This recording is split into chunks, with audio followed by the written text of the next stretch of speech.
ভগবান শিব ওই কার্তিককে সৃষ্টি করলেন। ওই ভগবান কার্তিককে সৃষ্টি করলেন ভগবান শিব। ভগবান শিবের আশীর্বাদেই কার্তিক যখন সৃষ্টি হলো, তখন ওই দৈত্য অসুরকে বধ করার জন্য ভগবান কার্তিককে সমস্ত দেবতা নিতে এলো।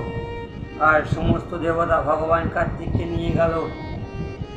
ওই দৈত্য অসুর তারকাসুর সব কিছু জানতে পারলো যে ভগবান শিব বিবাহ করেছে, ভগবান শিবের পুত্র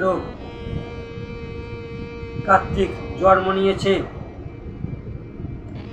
ওই কার্তিক আমার সঙ্গে যুদ্ধ করতে আসবে, তাই তিনি হাসতে লাগলেন তারকাসুর।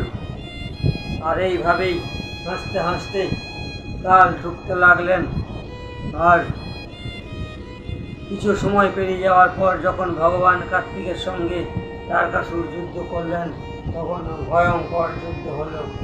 আর সেই ভয়ঙ্কর যুদ্ধতে তারকাসুরকে বধ করলেন ভগবান কার্তিক। ভগবান কার্তিক তারকাসুরকে বধ করলেন। এইভাবেই ভগবান শিব ও মা সতীর বিবাহ সম্পূর্ণ হয়েছিল। মা সতী দেহত্যাগ করে ভগবান শিবের সঙ্গে পুনরায় বিবাহ করেছিলেন পার্বতী রূপে জন্ম নিয়ে। আর ওই তারকাসুরকে বধ করার জন্য ভগবান শিব বিবাহ করার পর কার্তিককে উৎপন্ন করেছিলেন।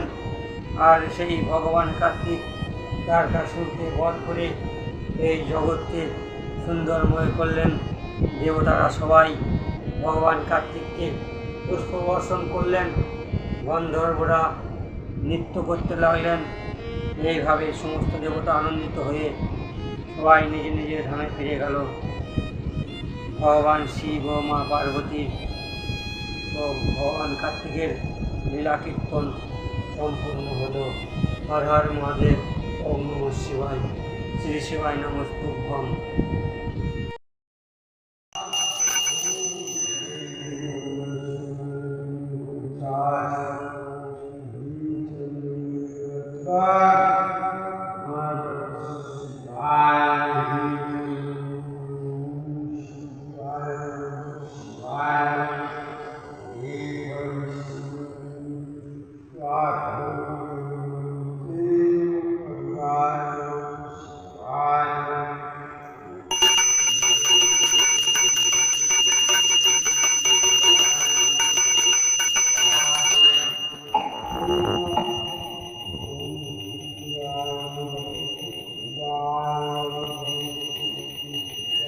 Wow.